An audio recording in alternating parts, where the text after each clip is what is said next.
So I'm going to be teaching these next three sessions. Morning, Steve.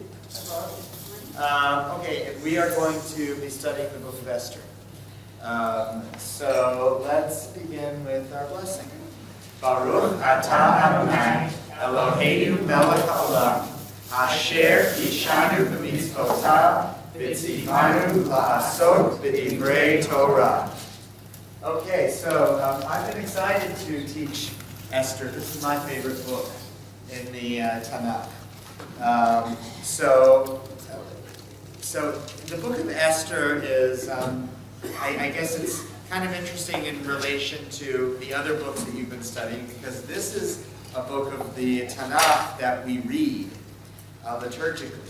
In some of the others you did Kohelet and Ruth, but at least in our synagogue we really don't read those liturgically. But we do read the book of Esther. So we read the book of Esther at Purim. And so you're familiar with it, probably more so than most of the books of the Bible. That said, though, you're familiar with it just on a reading, but we don't really have the opportunity so often to kind of dive into the story of Esther beneath what just hearing the reading. So here's my plan for the three sessions.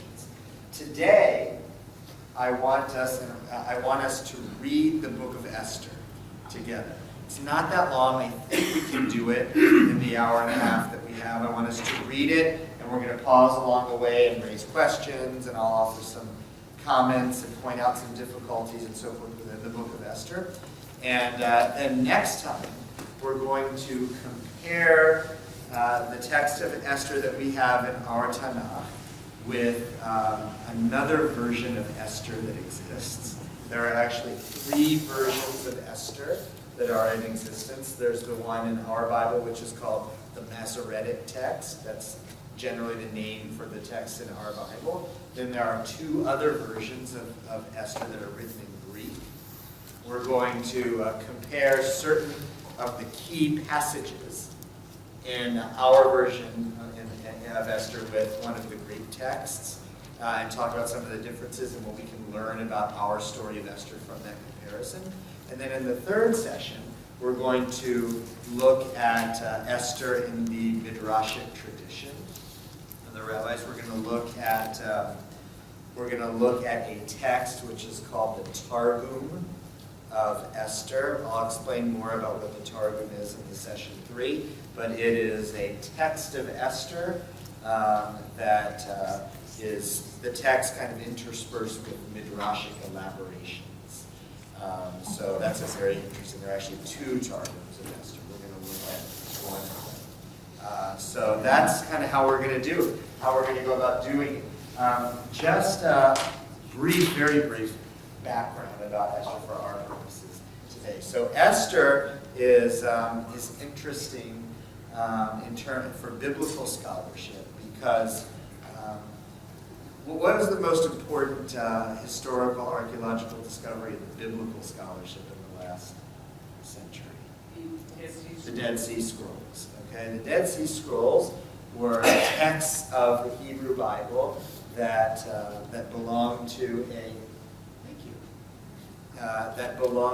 a sect of Jews called the Essenes, who lived in Qumran, which is outside of Jerusalem, not all that far. But that they separated from the Jerusalem community in the year 135 BCE, somewhere around there, and kind of became an isolated community out of Qumran.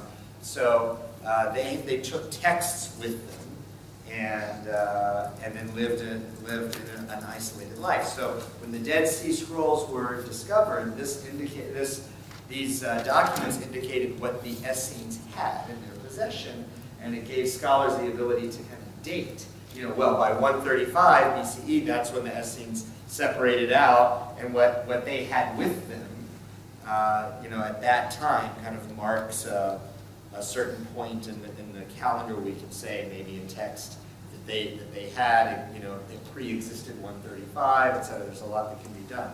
Anyway, I say all of this because the book of Esther is the only book of the Hebrew Bible that was not found in Qumran, in the Dead Sea Scrolls. So it leaves the big questions open. Did the book of Esther exist at the time that the Essenes went out to Qumran? If it existed, had it gained kind of enough currency within the Jewish community to be counted among the sacred texts? Because maybe they didn't just regard Esther as worth, as of biblical kind of stature enough to have with them. Or maybe it existed in Qumran and it just hasn't been found. But in any case, there's a lot of question about the authorship of Esther and the dating of it. Of course, the story of Esther takes place purportedly in the Persian period. So, about when was the Persian period? Anybody know? Don't whisper. After the exile, after Cyrus. Okay. Yeah. CE. BCE. BCE. BCE. Yeah. Yeah. Yeah, somewhere like in the 400s, so like the 5th century. I'm not sure, I don't remember exactly, and I didn't check about the dates of the Persian Empire, but the Persian Empire succeeded, or preceded Alexander the Great. Okay, so they succeeded the Babylonian Empire in its dominance of that region of the world, and preceded the Greek Empire of Alexander the Great. So, the king about whom this who's the subject of this story, we'll talk about that as we read, but he has been kind of pegged by scholars to have lived sometime during the middle of the 5th century BCE, so like the 460s, something 464 to 480, something like that, or 480 to 460, something like that BCE. So that's where the story is set. That doesn't necessarily mean that's when the story was written. Okay, we're going to be talking about that as we study this book. What kind of literature is it? Is it a historical account, or is it something else? It certainly presents itself as a historical account, right? And we're going to read. It says this in the time of Ahasuerus. This is what happened. But it might not be so simple. Before we start reading, I do want to hand out one thing, just to give you some background for our reading of Esther today.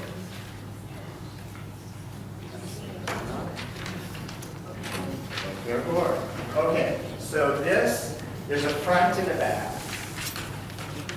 These two charts come from a book that I'm going to be referencing, which is called Esther. A commentary by John D. Levinson from the Old Testament Library.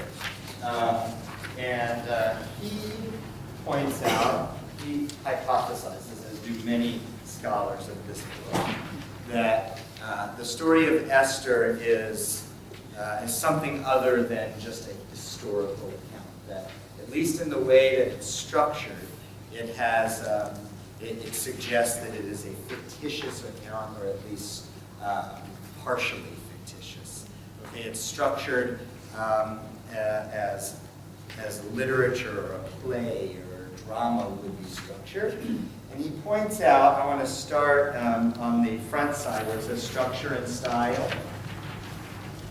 And he says here, okay, the fast pace of the action in the book of Esther can mask the substantial elements of symmetry in its narrative design.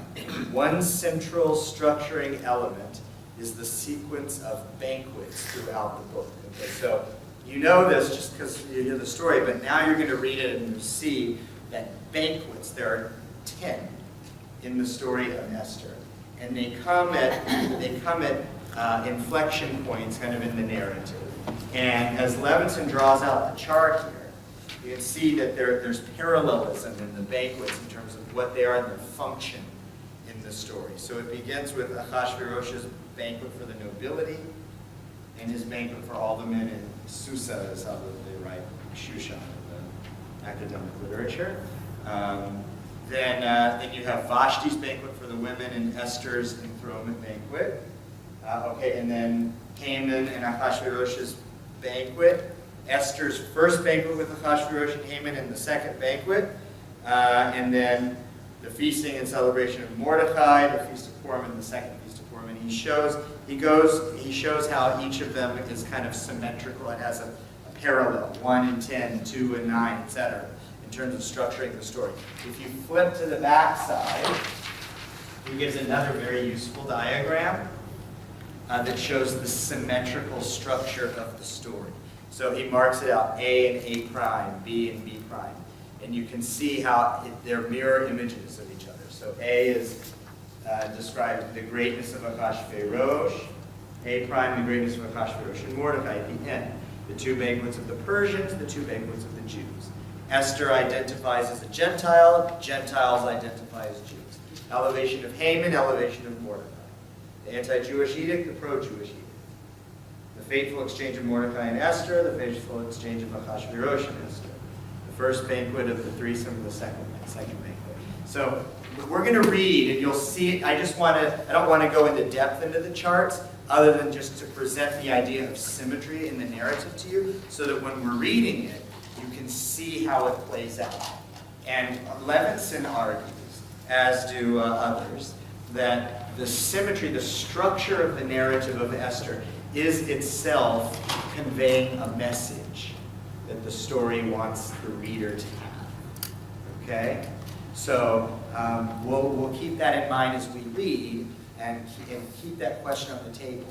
Structurally, what is the story trying to tell us? This story is very complex and very in-depth. And it's, as I was reading to prepare, it just kind of occurred to me how on one hand, it's almost a shame that we read the story of Esther in the context that we do, just in a farcical way, because there's really so much to this story, and it's very deep and very layered. And I think the author of the story is trying to tell us a lot with it, and we really only get the surface story and just in a silly kind of fashion. But keep these charts handy as we read, and you'll see how it plays out. So I want to dive right into the story because I'd like for us to read the whole book today. And I will stop us at certain points to offer comments and raise questions. And then, of course, as we're reading, if you have any questions that you want to put on the table, please, do that. What I'm going to point out as we're reading are certain kind of markers that I want us to have in our mind for our study of the comparative study of the Greek text next week, and for our midrashic study in the third session. But there's a lot of other things here too. So certain things that I may not have noted you should raise questions if they interest you. All right, so let's start. Let's see. Esther is on page 1785. Okay. So we will start with Art. You want to read? Sure. It happened in the days of Ahasuerus that Ahasuerus, who reigned over 127 provinces from India to Ethiopia, in those days when King Ahasuerus occupied the royal throne in the fortress Shushan, in the third year of his reign, he gave a banquet to all the officials and courtiers. The administration of Persia and Media and the nobles and the governors of the provinces in his service, for no fewer than 180 days, he displayed the vast riches of his kingdom and the splendid glory of his majesty. At the end of this period, the king gave a banquet for 7 days in the court of the king's palace garden for all the people who lived in the fortress of Shushan, high and low alike. There were hangings of white cotton and blue wool, caught up by cords of pine, linen, and purple, to silver rods and alabaster columns. And there were couches of gold and silver on a pavement of marble, alabaster, mother of pearl, and mosaics. Royal wine was served in abundance, as befits a king, in the golden beakers of varied design, and the rule for drinking was no restrictions. For the king had given orders to every palace steward to comply with each man's wishes. In addition, Queen Vashti gave a banquet for the women in the royal palace of the king Ahasuerus. Okay, let's pause here and ask some questions about what we see. So, what would you say this first section is trying to tell us? Yeah. This is how rich and successful the king was. I'm going to be doing Teruma, and it's about the ark and all the gold and everything. And this sort of reminds me. Oh, there's very close parallel. That's really good. Yeah, there's very close parallel with Truma. Truma is the portion in Exodus that describes the building of the Mishkan, the dwelling place of God in the wilderness. And when you set this passage side by side with Exodus, whatever, 25, 26, something like that. Yeah, in Truma, you see very striking parallels in terms of the materials that are utilized, okay, and the phraseology is really very similar. So there is some kind of parallel there. So what do you make of that? What I see, first of all, there's a parallel in the construction, but what goes on inside Yeah, here and inside the Mishkan and the purpose for each are entirely different. totally. Right? What's the purpose of the Mishkan? To hold the Ark of the Covenant. Okay, right. To hold the ark, and it's a dwelling place for God. God says in Exodus 25:8, let them build me a sanctuary that I may dwell among them. Right? And it's built with all of this stuff. And here we have Achashverosh with all the same stuff. And what is his purpose here? Party, showing off, right? Okay, so the story begins with the king showing off his riches. Okay, now let's look in verse 1. I'm going to do a close reading of verse 1. Anything that strikes you about verse 1 that is interesting? Is that really true? What's that? Is that really true that 127 provinces all the way Well, to India? Yeah, well, that's a good question. So in terms of the geography from India to Ethiopia, I don't know exactly. The commentators make a lot about that. And even Ezra, let's see, I'll have to look, I need to look it up. He gives a whole kind of geographic account. Putting the geography aside, the Persian Empire was vast.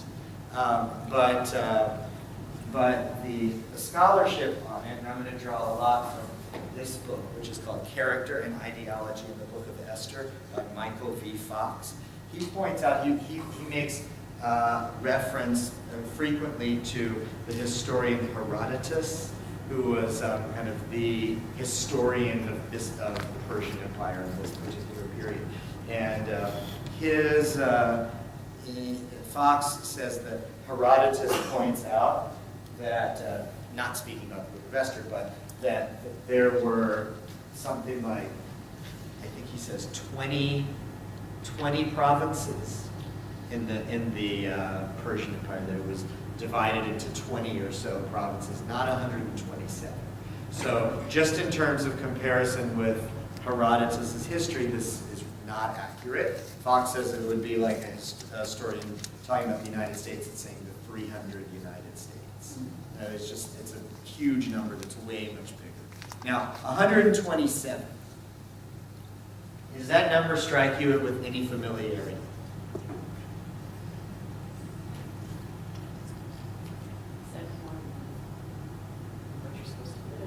Okay, 7 more than what you're supposed to live. So you're on the right track there. That's a good connection.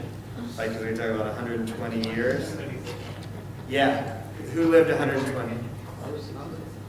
Not Moses. Let's see. Turn to Genesis chapter 23, which is on page 41.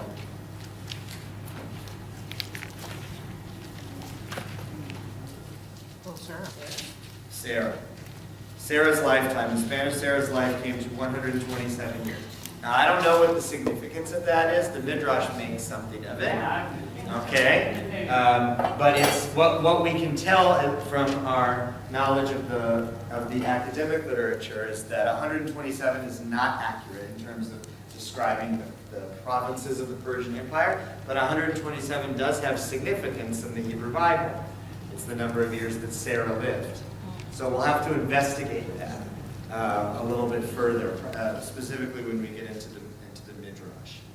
Okay? What else do we notice about that verse in 1 in Esther? He just said that Ahasuerus. Yeah. So like there were 2 King James and 8 Henrys and Uh-huh. that. Yeah, okay. It happened in the days of Ahasuerus. That Ahasuerus who was this. In other words, the author is identifying a particular Ahasuerus. Maybe there's more than one. All right. What does that tell us about, if we're thinking about the composition of the book, and specifically when it would have been authored? What does this phraseology tell us? What does it suggest? Suggests that this is the peak of the Persian Empire, Why? simply because of its size, from Ethiopia to India. Yeah, it's big. Okay. What else? Maybe there are more coming. Well, maybe there are more Ahasuerushes. Yeah, Irene? That he was very famous, I think. Well, but if he's so famous, why does it tell us that Ahasuerus? Because someone else took his name, or maybe Okay. his sons. or- So let me ask you this. If the story were written contemporaneously or in the near present, would the author have needed to say that Ahasuerus? Probably not, right? So it suggests some kind of distance between the author and the time, the king. Because if we're writing, if you're writing in the moment, and this king is the emperor of the world, basically, we're going to really know who he is. We don't really have to identify, particularly because I don't know when there are other Ahasueruses. I mean, there may have been some others, but his predecessors and immediate successors were not identified. Okay, so it suggests some kind of distance between, we're going to see this maybe more, between the author and the events that he's describing. Yeah, Meryl? Well, when you go on to the next words, in those days. Yeah, in those days. Yeah, so it suggests kind of the past. In the past, all right, when King Ahasuerus occupied the royal throne of Shushan in the 3rd year of his reign. Okay, any questions about that? In the 3rd year of his reign, he gave a banquet. Well, so why did he give a banquet in the 3rd year? Right? 3 says Bishnat Shalosh. Okay. So why did he wait 3 years? That's a good question. Because you might assume that when he becomes king, he would have this kind of big blowout, or maybe he has some other reason in the 3 year, but it doesn't tell us why. So that's an interesting question. And look at verse 4. Yeah. Okay, so the verse 4, what? What's interesting about that? The length of the party, 180 days party. Yeah, well, how do you do that for 180 days? And look at who's attending. The nobles, the governors of the provinces, all the administration, the whole government is attending a party for 180 days. Now, what does that tell you? He's running the show. Yeah, I mean that seems to be implausible. Could the entire government have a party for 180 days, which is more than a third of a year? Yeah, right. Okay. So just in terms of kind of practical functioning, this seems kind of bizarre that there could be a party for that long, and that the government could function. Okay. Yeah, Doris. First of all, it's half a year, but if the what do you call it, the territory is so large, it could take as much in those days as a month or two to travel from one end. I mean, do we know exactly where this was? Was it in the center of Well, this? it's in Shushan. Yeah, where in the empire? Yeah, so if it's pretty well Yeah. central, but I mean, if you're coming from India in those days, it can take 2-3 months to get there. Yeah. My question is, yeah, what's I don't know. happening to the country? Well, what's happening in the country? So, okay, so let's think about the messages just of this part that we've read. So we talked about the lavishness of the king's facility, palace and everything. And we talked about how he's the whole purpose of this is to show off his wealth. He's doing it for 180 days, okay, with the whole government in attendance. I said, how's the government going to work? And Lynn says, maybe it doesn't. That may be precisely the point, right? Which is to say that the author, by spending so much time describing all of the finery and everything of the king, and emphasizing that it's 180 days, which seems very strange, maybe trying to make a point about the Persian government. Okay, Marilyn? Well, also, having the banquet in the third year of his reign means that he wasn't necessarily the person who acquired all the wealth and the kingdom. Yeah, right. I mean, I think that's probably true. He's inherits the kingdom. Okay, all right, so these are some good questions to be thinking about. Let's keep reading. Sandy, let's keep going. On the seventh day, when the king was merry with wine, he ordered Mehuman, Bezeta, Harbona, Bigta, Abakta, Dethar. Don't worry. Yeah, no, I'm stopping because they're interesting. No. And Carcass, the 7 eunuchs in attendance on King Ahasuerus, to bring Queen Vashti before the king, wearing a royal diadem to display her beauty to the people and the officials, for she was a beautiful woman. But Queen Vashti refused to come at the king's command conveyed by the eunuchs. The king was greatly incensed, and his fury burned within him. Okay, keep going. Then the king consulted the sages learned in procedure, for it was a royal practice to turn to all who were versed in law and precedent. His closest advisors were Karshena, Sether, Admatha, Tarshish, Meres, Marsena, and Menucan, the 7 ministers of Persia and Media who had access to the royal presence and occupied the first place in the kingdom. What, he asked, shall be done, according to law, to Queen Vashti for failing to obey the command of King Ahasuerus conveyed by the eunuchs? Keep going. Thereupon, Memucan declared in the presence of the king and the ministers, Queen Vashti has committed an offense not only against your majesty, but also against all the officials and against all the people in all the provinces of King Ahasuerus. For the queen's behavior will make all wives despise their husbands, as they reflect that King Ahasuerus himself ordered Queen Vashti to be brought before him, but she would not come. This very day, the ladies of Persia and Media, who have heard of the queen's behavior, will cite it all to all your majesty's officials, and there will be no end of scorn and provocation. If it please your majesty, let a royal edict be issued by you, and let it be written into the laws of Persia and Media, so that it cannot be abrogated, that Vashti shall never enter the presence of King Ahasuerus, and that your majesty bestow her royal state upon another who is more worthy than she. Then will the judgment be executed by your majesty, resound throughout your realm, vast though it is, and all wives will treat their husbands with respect, high and low alike. The proposal was approved by the king and the ministers, and the king did as Memucan proposed. Dispatches were sent to all the provinces of the king, to every province in its own script, and to every nation in its own language, that every man should wield authority in his home and speak the language of his own people. Okay, so let's go back and examine this a little bit. So verse 10, on the 7th day. What, anything,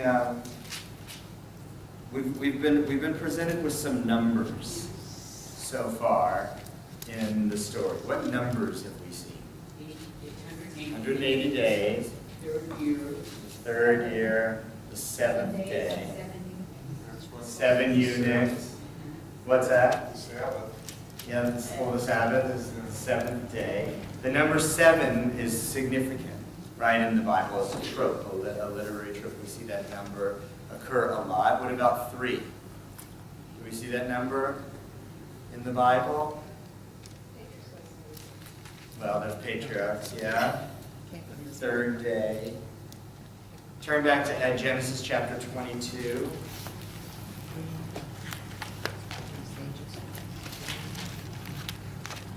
Let's see, Genesis 22. Page 39. What's Genesis 22?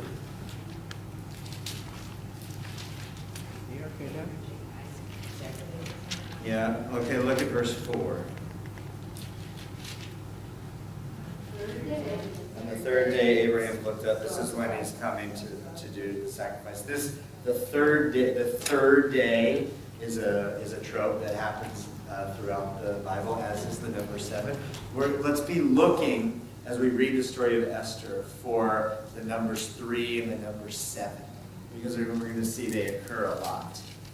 Okay? Here so far, it's on the 7th day that this happens. He's got 7 advisors, right? That's what we've seen so far. Okay, and we'll talk about the significance of these numbers as we go on. All right, what else do you see here in the episode of Vashti? Yeah. Is this Medea, as in Mecca and Medea? Mecca and Medina. Medina. Yeah, so this is different. No, this is, I don't know, it's part of the Persian. Yeah, I don't know. All right, so the king ordered the queen to bring Queen Vashti before the king, wearing a royal diadem to display her beauty. But she refused. Why do you think she refuses? Yeah. The rumor has it that he wanted her to come naked, right? That's right. That's what the Midrash says. Okay. Yeah, because notice how it says here that he ordered her to come wearing a royal diadem. That's it. That's it. Right? Okay. What else? Yeah. Maybe she was having her period. Maybe she's having her period. Okay. Anything else here? I think what I was thinking is that she was insulted by the messenger, who the messenger was. She was insulted by the messenger? Yeah, it was a eunuch. It wasn't like one of his courtiers or anything official, just the eunuch that come out there. Insulted by the request. Right. Why? He was drunk. Okay. He knows what he's going to do with me. Okay. All right. Good. Okay. Good things. All right. What else? The king's consult the sage. So let's just describe the episode, how it unfolds in general. All right. So how do you describe it? The king is affronted. So what does he do? Turns to heads that are wiser than his. Uh-huh. And he must know that he's intoxicated. Yeah. So that he couldn't, we were just talking, we were not saying about when one makes wise decisions. Yeah. Right. And this is one of those situations where by himself he couldn't make it. He was smart enough to figure that someone else got to do the suggesting to him. Okay. And he's not a legal scholar, he's a king. Okay, all right. So he asks for advice on what is supposed to be done, and and he's intoxicated, which I think is important. Okay, and your parallel is good because remember we did study in Torah study this past week in Leviticus about the priests and how the priests are commanded that they shall not enter into the temple or into the Mishkan to perform the service while intoxicated. Okay, because the service of God requires clarity of mind. Here the king is drunk and he's having this party and everything is kind of antithetical to the purposes of the Mishkan in a lot of ways here. Again, which I think is sending a signal about what the author here is trying to tell us about the Persian Empire, the Persian government and this king. Yeah. Since he ordered everyone to drink, aren't his advisors as well drunk? They're Maybe drunk so. What? Maybe so. Who knows? So these guys, so then this one guy, Memucan, he comes forward and says, that she should be banished from being the queen. And look at verse, where is it? Verse 19. If it please your majesty, let a royal edict be issued by you, and let it be written into the laws of Persia and Media, so that it cannot be abrogated, that Vashti shall never enter the presence. Okay, let's talk a minute about that clause, so that it cannot be abrogated. What does that mean? Can never be changed. It can never be changed. Let's think about that. Already in chapter 1, we're getting an interesting portrait of this particular government. What does that mean to say that a law can never be changed? It's more like a sentence. What's that? It's more like a sentence on her, that she can no longer go in and can't be changed. Okay, yeah, It's it not can't the- be changed. It's a sentence, not a law. But if it's written into the laws of Persia and Media, so that it cannot be abrogated. This is really important, actually, to the unfolding of this story. Well, it foreshadows that Esther is going to take Vashti's place. And we find out that she's a Jew, then he can read. Okay, not that he wants to. We're going to talk about that when we get there. Okay, but we need to think about, well, if it's not, just maybe hold this in your mind. What does it mean to say about a government that a law can never be abrogated? What about the king? Can he not overturn it? Wouldn't a king, wouldn't you think that a king could overturn the law? But here he can't. That's weird. So once there's a law, it can never be changed. But does that mean that his counselors are taking over his power? Or Well, does it good. his power? That's good insight into the character. Notice the king becomes angry at this whole thing. And so he asks these guys, what should I do? And the guy says, do this. And the king says, okay. Right? Now, are we going to see this again with him? Yeah, we're going to see this again. Okay? Yeah. So why did he approve it?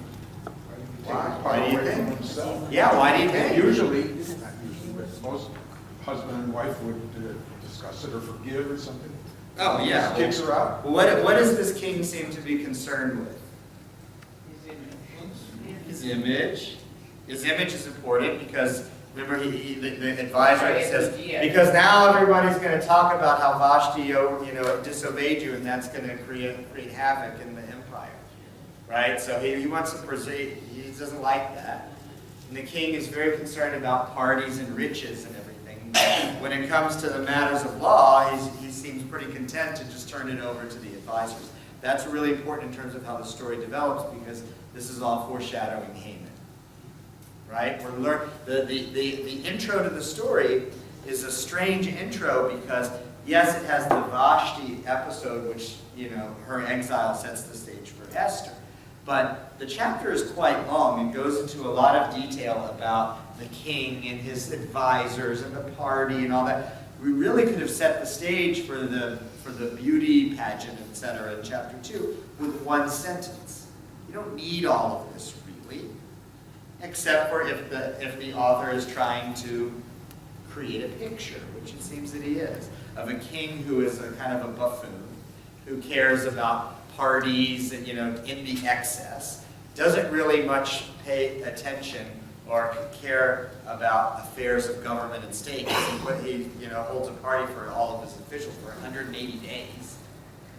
And then when a matter of law comes to the table, he's like, what do you think? Okay, let's do it, right? We'll see this more. All right, let's go into chapter 2. Lynn, you want to read? Sometime afterward, when the anger of King Ahasuerus subsided, he thought of Vashti and what she had done, and what had been decreed against her. Pause there. Just look at the phraseology of that. Anything strike you about it? Sobered up. Well, he sobered up. He regrets it. But what about the voice in which it's written? Well, it's what she had done, not What she had done and what had been decreed. Yeah. Right? But I mean, he was responsible for it ultimately. But at least the way it's presented here, it seems like he thinks about it in terms of, I really had nothing to do with this. right? It's what had happened. These things are kind of unfolding. This is a big theme in the story of Esther, and pay attention to that with the language about how things almost kind of happen without active agent, or at least without the king being much of an active agent. He's a central role because he's the king. He's supposed to be, he's the emperor of this huge empire, and yet things seem to happen just around him, where at least in his mind he doesn't bear much of the responsibility. Yeah. What do you- Or the Yeah, blame. that's what I was gonna He say. thought about what have you done to her? Yeah. That's what I was thinking. Yeah. Okay, let's keep reading then. The king's servants who attended him said, "Let beautiful young virgins be sought out for your majesty. Let your majesty appoint officers in every province of your realm to assemble all the beautiful young virgins at the fortress Shushan in the harem under the supervision of Pekah, the king's eunuch, guardian of the women. Let them be provided with their cosmetics, and let the maiden who pleases your majesty be queen instead of Vashti. The proposal pleased the king, and he acted. Okay, again, the advisors are telling him what to do, and he does it. Keep going. In the fortress Shushan lived a Jew by the name of Mordecai, son of Jair, son of Shimei, son of Kish, a Benjaminite. Kish had been exiled from Jerusalem in the group that was carried into the exile, along with King Jeconiah of Judah, which had been driven into exile by King Nebuchadnezzar of Babylon. He was foster father to Hadassah, that is Esther, his uncle's daughter, for she had neither father nor mother. The maiden was shapely and beautiful, and when her father and mother died, Mordecai adopted her as his own daughter. Okay, let's pause there and talk about the introduction of of the two heroes of the story. So, Mordecai, what do we know about him? You know his genealogy. Yeah, what about his genealogy? He's from a group that was exiled. He comes from Babylonia. He comes from Babylon. Okay, so it says that he's the son of Kish. Kish, right? Kish had been exiled from Jerusalem. Oh, it's just because it means he. The pronoun is he. Okay, had been exiled from Jerusalem. So this Kish would seem to be Mordecai's father, who's exiled from Jerusalem in the Babylonian exile. Now, when does the Babylonian exile happen? 586. 586, 587 BCE. The time of the reign of Ahasuerus, which there's no Persian king by that name, but the scholars have pegged him to the Persian king Xerxes, Xerxes. It's usually how he's identified. And he reigned in this, I think it was, 460 something. There, and 470, 460, something like that. So if Mordecai's father was exiled with the king in 586, Mordecai, was his son. When you work out the years, it would turn out that in this time, it would turn out that Mordecai was well over 100 years old.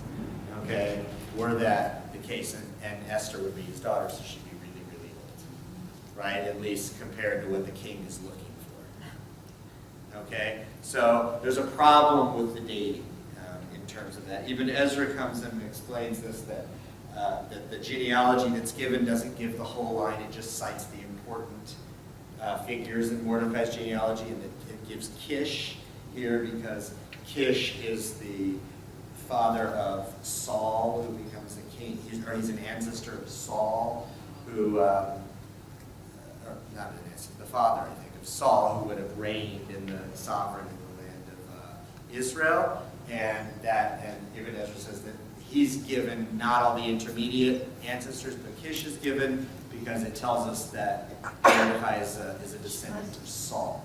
Okay, now that's really important. And what do you know about Saul? Yeah, he's the first king. Okay. What else? He gets angry. Yeah. He gets angry like Ahasuerus does too, and David. And, Yeah. Okay. Yeah. he has- All right. And Saul has a big enemy. His kind of arch enemy. I have to find the citation. That he fights a war against and kind of utterly destroys him. Bloodbath.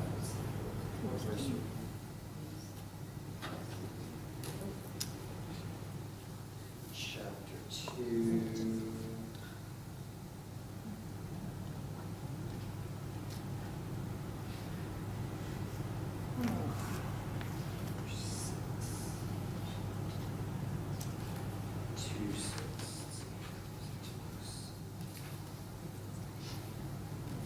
I didn't write down the citation.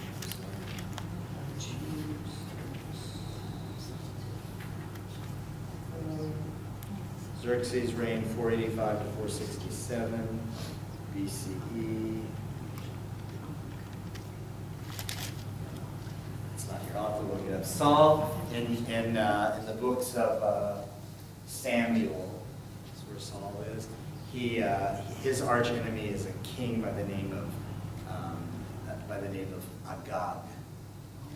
Okay, King Agag, and he fights this brutal war against Agag. We're going to see, this is an important name, because we're going to see it come up again in a few minutes. But just know that the text here is telling us that Mordecai is a descendant of Saul, and Saul's bitter enemy was this king Agag, who was a descendant of the biggest enemy of all of the Jews in the wilderness. Who? With an A?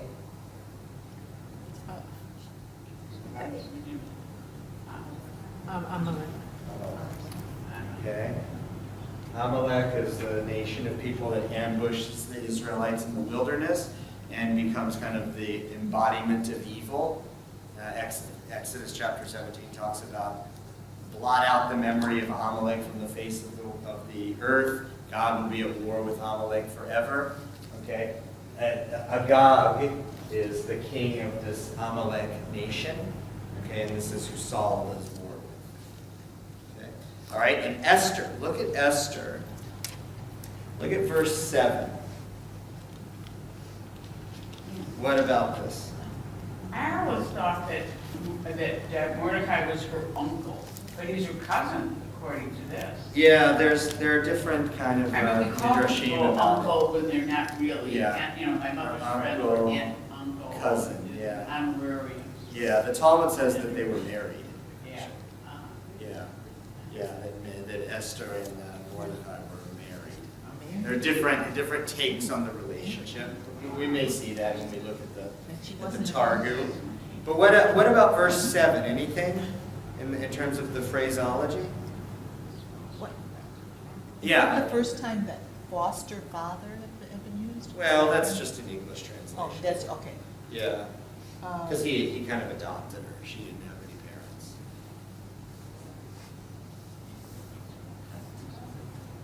There's something that should be glaring. Her name is Hadassah. Okay, she's got two names, Yeah. right? Hadassah and Esther. What do we learn from that? What does that suggest? It suggests like I have a name in English and I have a name in Hebrew. Right. Okay, good. And I've used one at the appropriate time and the other. Right. And what does that fact say about your condition of existence in America? That's one is both an American and a Jew. Okay. Or Jew and an American. Yeah. Right. I mean, when we give children Hebrew names, why do we give them Hebrew names? Because your Hebrew name is not your regular name, right? You want to keep them connected so they have a Jewish identity, which they get a name. But we give a Hebrew name because in the main, American Jewish children are given names that are not Hebrew names, right, on their birth certificates. And that's generally the case because American Jews are pretty assimilated into American society. So we use names that are, American names, I guess, right? And then you get a Hebrew name also. Well, it seems to be the case here that Esther has a Hebrew name, but she's known by Esther, which is a Persian name. Okay? So this seems to be saying something about the situation of Jews in Persia. Actually, Mordecai is a Persian name too. Now we know it as a Hebrew name, and so same with Esther. But the origins of these names are not Hebrew. They're Persian. Okay, Doris. Or when she was adopted or taken in as a foster, or whatever it was, they gave her a name that was more local to them. I mean, you see Right. that, yeah. I mean, you see that now when you have babies adopted from China or Russia, whatever, and they bring them here and they give them an American name. So perhaps one was the name given by her birth name, and then the second is the adopted name. Yeah, right, maybe so, whatever the order is, but the point being that in Persia, these two Jews are the only ones that we've met, go by Persian names, Okay. right? In the same way that we tend to go by American or English names, or whatever you want to call it, rather than Hebrew names. So this is an important fact because it sets up helps us kind of understand the condition of Jews in the Persian Empire. Anything do you, maybe, I don't know, would you know anything about the Persian Empire and its attitudes toward different faiths and ethnicities and so forth? Have you studied anything about that? Were they intolerant, just Yep, like? no, very They were tolerant. tolerant. Very tolerant. What? Yeah, Herodotus. Persia become Iran. Iran. Persia is, yeah, you're right. You're Iran. right. But it was a world empire. It was just conquered by the Greeks. Okay, so She was never openly Jewish. well, no, Mordecai says don't say. We're going to get to it in the moment. But then her religion or ethnicity is revealed later on, and we'll have to ask what's the reaction. Okay, but for the moment, it seems that she's got a Persian name. Mordecai has a Persian name. Okay, and scholars also point out that the names are very similar to the names of Babylonian deities, Marduk, and Ishtar, okay, which are Babylonian gods. Whatever it is, it's their names they're assimilated names, and that's what they go by. Okay, now the rabbis will go on and say that Esther's name is related to the Hebrew Hester, which means hidden. It's a midrash about her. But the fact is, in terms of kind of academic study, that these names are Persian in origin, Babylonian in origin. Okay, so they're going by these names. They're kind of they seem to be assimilated within the population. This is important for us thinking about Haman and his decree, which we'll read about, and the reaction of the population. Okay? So let's move on. 8. Lynn? Yeah, verse 8. Page 1788. When the king's order and edict was proclaimed, and when many girls were assembled in the fortress Shushan under the supervision of Hegai, Esther too was taken into the king's palace under the supervision of Hegai, guardian of the women. The girl pleased him and won his favor, and he hastened to furnish her with her cosmetics and her rations, as well as with the 7 maids who were her due from the king's palace. Okay, let's stop there just for the sake of time. Let's skip to verse 19. Okay, so Esther she wins the favor of the king, etc., and he makes her queen because she's beautiful or whatever. Then go to number 19. And there's 7 maids. There's the number 7. Oh, good. Did you see? There's 7 maids. There's a lot. Yeah, they have a lot of 7, right? Okay, so that it just again, this kind of raises the question about is this a historical account? Did the king just happen to have 7 of everything, or is the author using literary tropes here? Okay, good. Let's read verse 19 to the end of the chapter. When the virgins were assembled the second time, Mordecai sat in the palace gate. But Esther still did not reveal her kindred or her people as Mordecai had instructed her. For Esther obeyed Mordecai's bidding as she had done when she was under his tutelage. At that time, when Mordecai was sitting in the palace gate, Bigthan and Teresh, two of the king's eunuchs who guarded the threshold, became angry and plotted to do away with King Ahasuerus. Mordecai learned of it and told to Queen Esther, and Esther reported it to the king in Mordecai's name. The matter was investigated and found to be so, and the two were impaled on stakes. This was recorded in the book of Annals as an instance of the king. Okay, so Mordecai learns of this plot, right? It says Mordecai learned of it. So we need to kind of wonder, how did he learn of it? How would he have learned of it? By eavesdropping. Maybe by eavesdropping. He was at the gates, and they were burying the threshold. He's in the gate, yeah. And they're burying the threshold. So who is Mordecai? Who is this guy?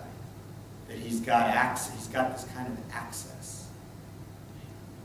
Right? That's a question. It's a question. Let's keep reading in chapter 3. Marshall, you want to read? Sometime afterward, King Ahasuerus promoted Haman, son of Hammedatha, the Agagite. He advanced him and seated him higher than any of his fellow officials. Okay, so there we see the Agagite. Haman is a descendant of Agag. Right? Mordecai is a descendant of Saul. Okay? Now, Saul and Agag, I mentioned before, they were arch enemies. This was who Saul was commanded to destroy. He's from Amalek. Amalek and Israel are arch enemies. We have this lineage now, and it's by lineage that these two peoples are arch enemies. Okay? Keep going. All the king's courtiers in the palace gate knelt and bowed low to Haman, for such was the king's order. Concerning him, but Mordecai would not kneel or bow low. Then the king's courtiers who were in the palace gate said to Mordecai, "Why do you disobey the king's order?" When they spoke to him day after day, and he would not listen to them, they told Haman in order to see whether Mordecai's resolve would prevail. For he had explained to them that he was a Jew. When Haman saw that Mordecai would not kneel or bow low to him, Haman was filled with rage. But he disdained to lay hands on Mordecai alone, having been told who Mordecai's people were. Haman plotted to do away with all the Jews, people throughout the kingdom of Ahasuerus. Okay, pause there. So why does Mordecai refuse to bow? Well, I'm not so sure about that. That Jews don't bow. I mean, Jews do, and we can find citations, I don't have this, but there are citations of Jews bowing to kings in the Tanakh. We have a principle in Jewish law. The principle is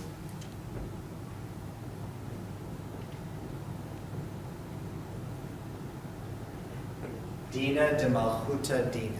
It's an Aramaic phrase. It means the law of the kingdom is the law. That is a principle in Jewish law, which is to say that when Jews are subjects of a kingdom or a government, we are bound by the laws of that government.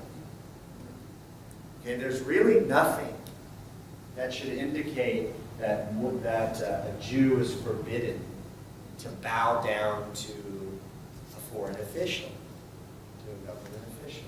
Yeah. He wasn't asked to worship him. He wasn't asked to worship him. Just sort of to give bow him- down. Yeah. right? Give a little nod. Because bow is an acknowledgement of, being being a subject or a subordinate to somebody else, right? Okay, so there's much made of this, that there's no reason that Mordecai, just by virtue of being Jewish, should not have been able to bow to Haman.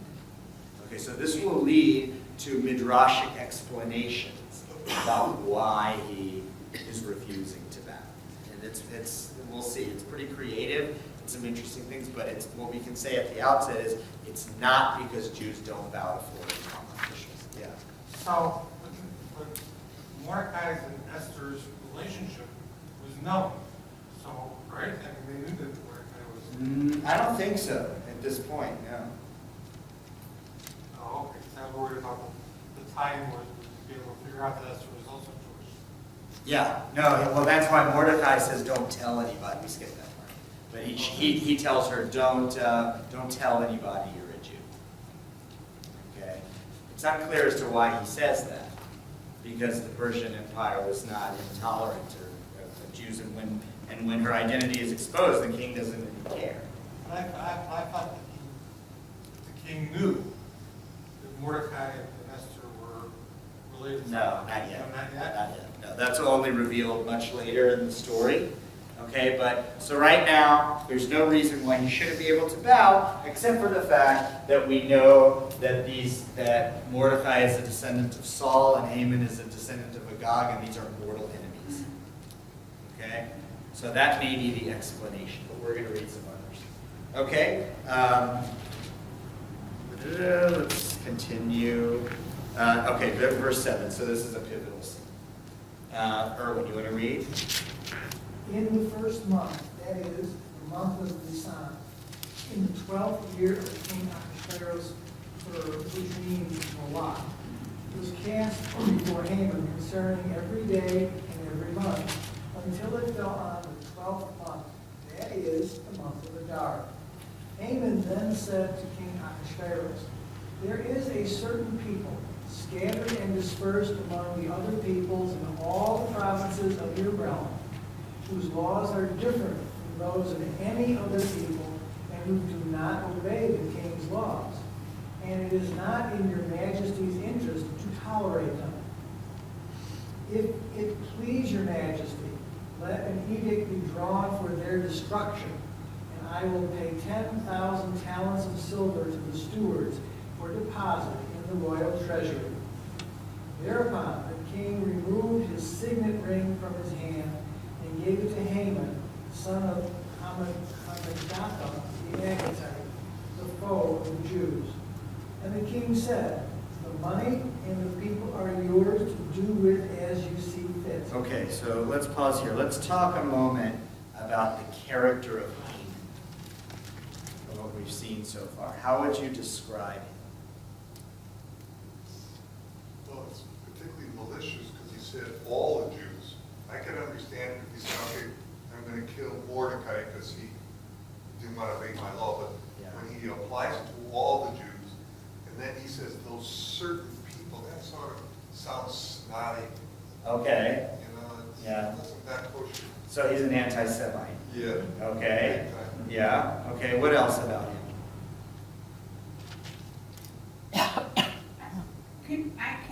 I'm trying to figure out what this all means about they cast the lots until it landed on the 12th month. I don't get that. Were they doing something like oracles and? Yeah. Yeah. Okay. So so we're gonna get into that a little bit next time. That's one of the comparisons we're gonna do. But yeah. So he's casting lots. That's like yeah, like shooting craps, like dice. Lots is about chance, right? And I don't know. I mean, he's concerning every day. Maybe he's playing. It's got all the dates, and he's throwing it, and it lands on this particular time. But that's it. The idea of lots is really important to the theme of the story. And obviously, the name Purim, the holiday, gets its name from here, and so that tells us that this scene, that the author regards this scene as particularly significant, even though this is really the only time in the story that Pur is ever mentioned. There's a whole lot that happens in the story, and yet the holiday is named after this. So we're going to want to know, we're going to want to ask, why? Why is it named after this? Why isn't it called, Victory over Haman Day, or, Esther's Day, or Mordecai's Day? Why is it called Purim? Okay? There's a lot there. Look about right. Look at the way it's phrased. In the month of Nisan, the 12th year of Achashverosh, Pur, which means the lot. What is that? Pur, Hu HaMorah. This is another one of these kind of elucidations by the author. We've had this now 3 times. We had in the first verse, it was in the days of Achashverosh, that Achashverosh, who da-da-da. Then there was Hadassah, that is Esther. And here we have Pur, which means da-da-da. Why are these things here? What is this telling us about the audience? The author's understanding of his audience. They need education.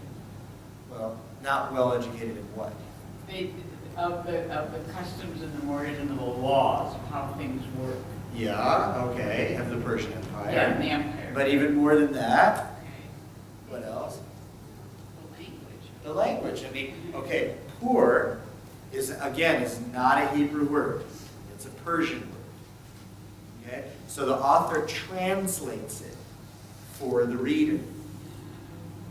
Okay? So again, this suggests, in terms of trying to understand when the text was composed, it suggests an author who is writing for an audience that doesn't know, is not familiar with these terms, is not familiar with this king, okay? Is not familiar with the customs and such of the Persian Empire. So, if you were writing for Persian Jews, contemporaneous to the story, you wouldn't need these things. These glosses indicate that he's writing for a different audience. Okay? He also goes out of his way to translate the word Pur. It could have just been written in Hebrew. Lots were cast. But he gives the word Pur. Now we know that that's significant because the holiday is going to be named after that, but that again raises the question. Why did they name the holiday that? And we're going to have to explore that. All right, what about Haman's presentation to the king here? He's rich. Haman is personally rich? Yeah, because he offers to pay all this money, right? Now, the sum, I will pay 10,000 talents of silver.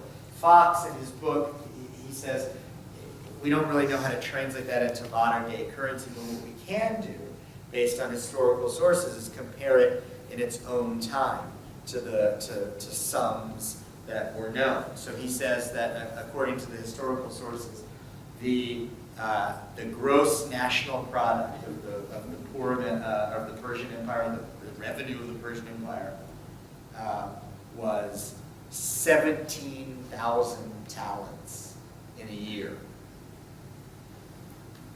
And Haman is offering here to pay 10,000. That's something like 60% or more of the gross national product of the Persian Empire. Okay? So as Fox points out, that is absolutely ridiculous. Okay? That this man would have this kind of money, it would be like what? Somebody offering to pay the U.S. government like $5 trillion. We don't have that.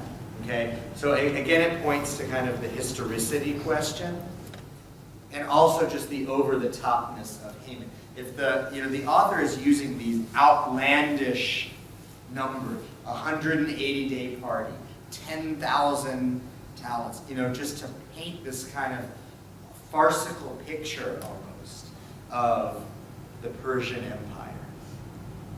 Right? While at the same time saying that the Jews were assimilated there, with their names. I mean, there's not, other than Haman is an anti-Semite. But as we're going to see, it doesn't seem to be that it's a widespread sentiment. But the king and his government are buffoons. And then you have Haman, who you say, but he's sinister and he's crafty. The way he presents his case.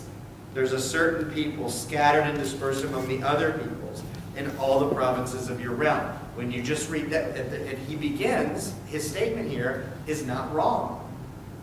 There is a certain people scattered throughout the realm. Is there anything wrong with that? No, there's lots of people scattered throughout the realm. But the way he says it, like he said, there's a certain people, he's kind of setting the table like this is nefarious. Then he goes on to say,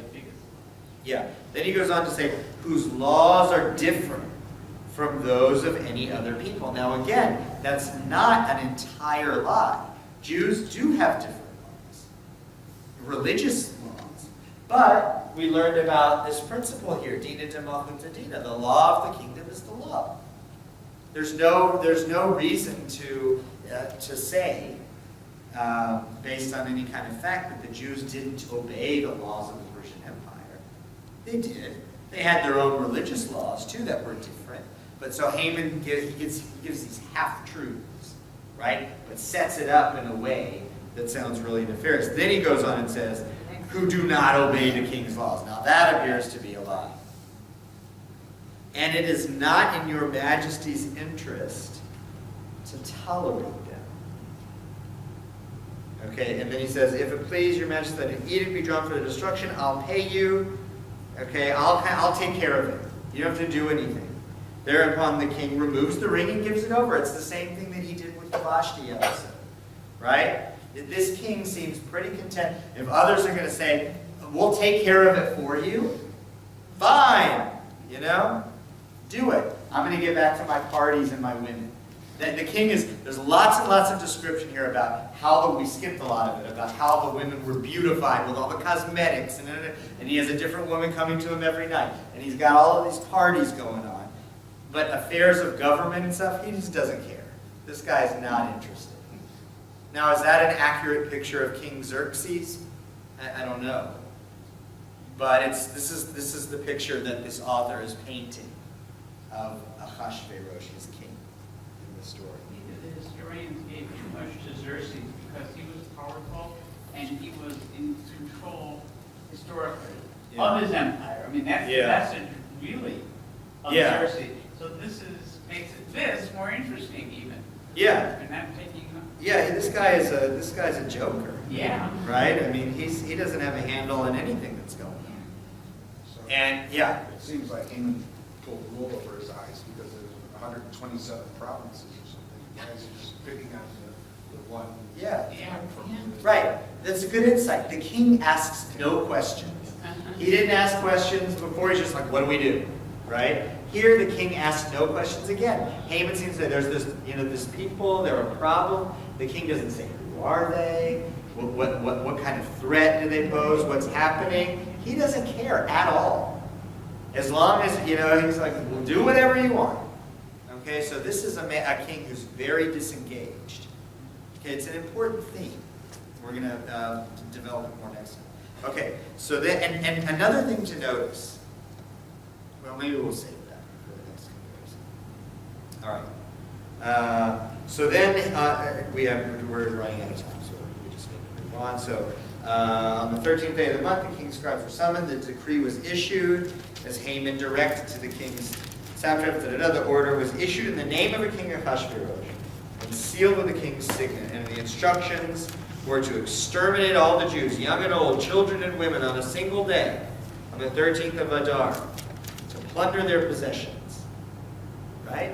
Now, if the king gave Haman the power to do this, if a king, even if a king were going to order mass genocide in his empire, I mean, you would think that he would have some kind of consultation or want to know some of the details. This king doesn't care about any of that. He just turns it over to Haman, and Haman does what he does. Now, what did we learn before about a law that is written in the king's name? It can't be abrogated, right? that silly principle of law that says that a country, once you put something into law, you can never change it. Now we'll see how that plays out. Okay, so Mordecai, we're going to have to move quickly now. I was over-ambitious in thinking. All right, so Mordecai learned all that happened. He tore his clothes and put on sackcloth and ashes. He went through the city crying loudly and bitterly. And he's bewailing it. Now, the big part of chapter 4 that we need to read is verse 12. Starting with verse... No, I'm sorry, wait. Oh, yeah, Mordecai sends a message to Esther. Again, Mordecai has access here into the palace. In the king's gate, he's overhearing these advisors plotting the assassination. He has direct access to the queen. Now, I mean, she's his relative, but still, nobody knows that, and he's able to get to her. So Mordecai has some kind of position of importance in the empire, it seems. He gets a message to Esther. And Esther had said, Esther told, up in verse 10, Esther told Hathach to take back to Mordecai the following reply. All the king's courtiers and the people of the king's provinces know that if any person, man or woman, enters the king's presence in the inner court without having been summoned, there is but one law for him, that he be put to death. So I can only go if the king sent me. Mordecai says, you got to go to the king and stop this. She says, I can't unless the king summons me. And then verse 12. When Mordecai was told what Esther had said, Mordecai had this message delivered to Esther. Do not imagine that you, of all the Jews, will escape with your life by being in the king's palace. On the contrary, if you keep silent in this crisis, relief and deliverance will come to the Jews from another quarter, while you and your father's house will perish. And who knows, perhaps you have attained to royal position for just such a crisis. Now this is a very pivotal statement in Esther, and there's a lot here. What do you notice about Mordecai's message that's interesting? Essentially, the lot has been cast. Okay, what do you mean? Well, early on it talked about lot. Yep. The lot's been cast so that Haman has ordered the destruction of the Jews on this particular day. Okay, so that's the lot. And that essentially she's the deliverer. Okay, well, so what is Mordecai saying about that? It's related to the idea of lots. You're right, you're on the right track. It won't save her, but the Jews will be saved. Well, that's a separate thing. I'm sorry. Yeah, Irene? There's an inference of that divine providence puts her in the position. Oh, well, this is a big issue. Okay. Okay. We have to unpack that. But he says, perhaps you became queen just for this. Yes. Right? Perhaps. What's behind that? We don't know. It's again with the poor. What's behind that? They're casting the dice. Poor is on its face is about chance. And Mordecai seems to be saying the same thing. Perhaps you became the queen just for this. By chance. It was Bashir. Maybe it was Bashir. Now, in this phrase, or in this message, it says, if you keep quiet, relief and deliverance will come from another quarter. That statement is begging the question. What question is it begging? From what does he mean by another quarter? The Hebrew is, in verse 14, okay. Hatzalah ya'amod le'Yehudim mimakom acher, from another place. Okay.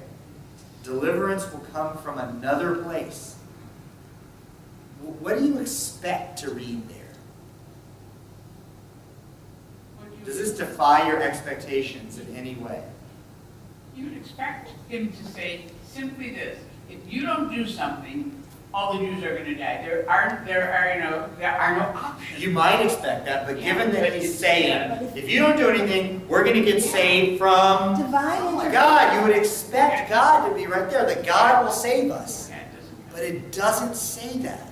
In fact, It infers. the God, the name of God, the word God, is not mentioned at all in the book of Esther. Okay? Which is very significant. And it's this statement in verse 14 that is just begging for it. somewhere in this message you would expect Mordecai to say, God's going to be there for us. If deliverance is going to come, it's not from you. God's going to be there. God will save us. In fact, God has always done that to the Jews. God brought us out of Pharaoh's hands, right? But he doesn't say it here. Okay, so that's a really important omission, or glaring kind of, it's crying out for something. And this is so much interpretation comes on this. What does it mean to say that God is not in the book of Esther anywhere? This is where we get the midrash on Esther's name. Esther is related to the Hebrew Esther, which means hidden, and the rabbis say that she has this name because it suggests that God is hidden. God is present in the book, but is hidden. Because what kind of book of the Bible is there that doesn't talk about God? Right? So maybe God is hidden. But even Abraham Ibn Ezra, the medieval commentator, in his introduction to his commentary on Esther, talks about this very passage and says that some people say that God is referenced here in verse 14 when it says, deliverance will come from makom acher. Okay, another place, because the rabbis use the word makom as a name for God in the rabbinic literature. Makom means place. But even Ezra, so he says, some people say that means God. Deliverance will come from makom, which is God. But even Ezra rejects that, because he says two things about it. He says, first, when the rabbi, well, three things actually. He says, nowhere in the Tanakh is the word makom used for God. That's only in rabbinic literature. Yeah, that's the first thing. Second thing he says is that when the rabbis use the term makom, they do it because they say God is the place of the world, meaning the world exists within God. Okay? So, if that's the case, we have the text here gives us makom acher, another place. Okay, deliverance will come from another place. And even Ezra says, well, if the text were to mean makom the way the rabbis use it, what does this mean? Another place? There is no other place. When the rabbis talk about God as the place, it is the place with a capital P. There is no other place. But Mordecai says deliverance will come to you from another place. So even Ezra says this is not a reference to God. Okay? Now even Ezra gives an example, or gives an answer. He says that God is present in the book too. His answer is that when Mordecai, he says, he attributes authorship of the Megillah to Mordecai, which is traditional of the Talmud. Okay, Mordecai wrote the Megillah, and he says that when Mordecai wrote it, he wrote several copies, because at the end of the story it says the edicts are distributed. So he says that's what Mordecai wrote. It was the Megillah distributed throughout the kingdom. Okay, and he says that Mordecai knew. Mordecai, in his original, or in his head, when he's writing it, meant to say God here. That's what he was believing. But he knew that what idolaters are wont to do when they get hold of texts like that is they substitute the name of idols for the name of the Jewish God in the text. So Mordecai didn't want that to happen, so he deliberately omitted the name of God from the scroll. That's even Ezra's explanation. Okay? When he wrote it, he just left it vague like this so that they wouldn't put idols' names there. But maybe he's right, and maybe that there's something else. That the author of this story, he's hinting, even Ezra's explanation is what it is, but he's hinting at the idea that for some reason, the author of the scroll deliberately did not use God here. So we want to wonder why. Yeah. I think this shows God has faith in the Jews that help themselves. Huh. And we were Okay. ready to do this. Okay, good. Yeah, that's another theory. So there's a book called God, a Biography, by Jack Miles. He's not a Jewish writer. Have anybody ever read that book? Yeah. Okay. So it's an excellent book. What he does is look at the development of God as a character throughout the Hebrew Bible, and he says what you say, Art, which is that God in Exodus, God is a new God, is a work of learning how to be a God. The people of Israel are young and we're trying to figure out the relationship, and at that stage, God has to do. Feels that God needs to do things for us, and we feel like we need God, right? So God is like an active parent who's doing things on behalf of the children because we're not capable. But later on, as God matures and the people mature, by the time we get to the story of Esther, Miles says it's like a parent with a grown child, where God says, you know what? They've grown up. They can do this themselves. They don't need me. And if I were to intervene, that would be overstepping my bounds. So that God is deliberately absent from the story of Esther, so that Esther and Mordecai and the Jewish people can save themselves. And it may be that he's right, that a message of this story is that when threatened, we need to take action and save ourselves because nobody else is going to do it for us. Right? Whatever it is, there's a lot of different ideas. Exploring the absence of God, the overt absence of God in the book of Esther is a key theme of Esther interpretation and scholarship. All right, so we only have like 2 minutes. So let's just do a quick summary of this. All right, so Esther then responds to Mordecai's plea, and she says, all right, I'm going to do this. I'm going to fast for 3 days and nights. I'm going to go to the king. If I die, I die. He'll take my chances. She goes into the king. She says, come have a banquet with me and Haman, your top advisor. I want to ask you something. He says, of course, let's do it. They sit down and this is in the Levinson chart, the first of the banquets between Esther and Haman in chapter 5. Okay, and the king says, what is it that you want? And he says, ask me and I'll give it to you, even to half my kingdom I'll give it to you. Now that phraseology is replicated exactly in the New Testament, in the Gospel of Mark, with King Herod. There's a woman who says, I have a request of the king, and the king says, whatever it is, I'll give it to you, even to half my kingdom. It's the same kind of phraseology. Okay, so again, lots of indications that this is literary as opposed to just a historical account.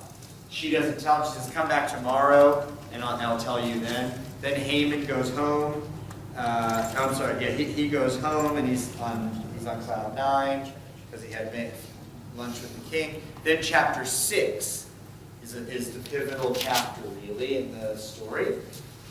Chapter 6, and we're going to get into this a lot next time. That night, sleep deserted the king, and he ordered the book of records to be read, and here's where he learns that Mordecai had saved his life.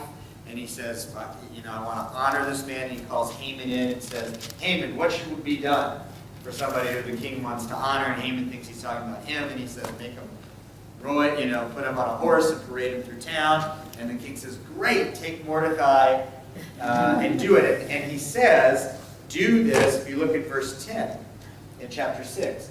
Quick then, said the king to Haman, get the guard of the horse as you have said, and do this to Mordecai the Jew, who sits in the king's gate. Right? The king knows that Mordecai is a Jew. The king doesn't care. The king has no hostility toward him. In fact, he wants to honor him because he saved him. This is really important for us to understand, that at least at the level of the king, the Persian empire is not hostile to Jews. Haman is hostile to Jews. But the Persian Empire is not. This king is not an anti-Semite. He's a clown. He doesn't really care what's going, he just lets others do things. But he's not an anti-Semite. Okay? Then this pivotal chapter 6, where Mordecai is elevated and Haman is humiliated. That marks the turning point. See what we see with the structure that Levinson gives in the V points to what he goes on to argue, which is the symmetry in the story of Esther comes to teach this overarching message of the designs of the wicked recoil on his own head. And that's ultimately what happens to Haman, right? He erects a stake, that he thinks he's going to kill Mordecai on, and he eventually, this king sentences him to be hung on it when he learns of the plot. Everything happens, it's a mirror image. Everything, plot development, is played out in its mirror image on the other side of chapter 6. And this marks the turning point, where Haman, who had been elevated all the way up to this point, is now humiliated. Mordecai is on the rise. Haman is on the downswing. And the whole thing ultimately comes back down on his head. So in chapter 7, then you have the second banquet. Again, on the other side of the inflection point of chapter 6. This time in chapter 7, Esther, Ahasuerus, and Haman get together again for the banquet. And this time, she tells him what she wants. She says, my people are in trouble. We've been sent for destruction. And the king says, who would have done this? And she says, Haman. Right? Haman did it. Now he's exposed. This is when Haman's fate is sealed in chapter 7. In chapter 5, he was on cloud 9. Right? He was at the height of his power. By chapter 7, he's dead. Or he's sentenced to death. Okay? How quickly things turn. And that's what Esther is all about. Okay? And things, whatever, things are not what they seem, how quickly they turn. And chance, the idea of the poor, a lot, is underlying all of this. Because remember, God isn't here. Okay? So, Haman is sentenced to death. Then in chapter 8, Mordecai is elevated and made and takes Haman's place. The reversal is complete. Okay? Then we have this whole sequence of 8 and 9, which is a crazy sequence where Mordecai issues this edict and says, on the day that the Jews are set to be destroyed, the Jews have the right to go out and fight for themselves. And it sets up this bloody battle in chapter 9. Why does it set up the bloody battle in chapter 9? Why does that have to happen? Who's been listening? Because you can't rescind the law. Can't rescind the law, right? Now think of the absurdity of all of this, right? We learn in chapter 1 that when a Persian law is made, it can never be changed. So then Haman comes in, gets the king's authority, goes out and makes this law. The Jews are going to be destroyed on such and such day, like a year off. Then in the meantime, the plot is exposed. Haman's executed. Mordecai is put in his place. But the law's the law. You can't ever overturn it. So the Jews are still set to be destroyed on this day. So what does Mordecai have to do? He's like, now we got to fight a war. And chapter 9 is all about this incredibly bloody war. The Jews murder like hundreds of thousands of people. And again, lots of hyperbole in the story of Esther. All because the law can't be overturned.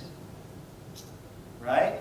And it's as a result of the law, that principle of the law can't be overturned, that we then have the battles, which the Jews win, and then they set up this holiday to commemorate it, the holiday of Purim, which happens at the end. Okay? So what we're going to do next time is look at some of the issues. We raised a lot of different issues and questions, and I hope to read the whole thing, but but we've identified a lot of issues and questions about the story.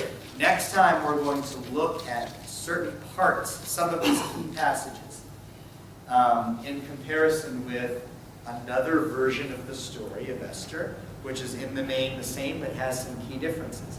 And we'll see how they differ and ask what we can learn from that. Okay, and then as I said, in the third session, we're going to look at some of these issues, how they're treated in the Midrash. Okay? All right. Yeah. Haman has 6 letters, it's the English letter H. Hitler has 6 letters. And my little thing is, God empowered us to overcome Haman. Where was Esther in the 1930s to save us? Okay. Well, this story has a lot of relevance for that. I mean, especially in terms of the political situation. I mean, look at what this author is telling us, I think, is that the king, this is a generally tolerant empire. They have a track record of it. The king is not hostile to Jews. He's a nice man, but he's an idiot, and he's a clown, and he doesn't pay attention to what's going on in his empire. And meanwhile, you have this guy who's a real bad guy, an anti-Semite, a schemer, an evil man, who is able to rise to power in this environment and basically take over the apparatus of the state to use for his own personal agenda and to drum up this anti-Semitic, fever among a population that is not really, it didn't really have it. Yeah. Okay? Now we'll talk more about that because I think it's a good comparison. All right. Have a good day, everybody. Thank you. Yeah.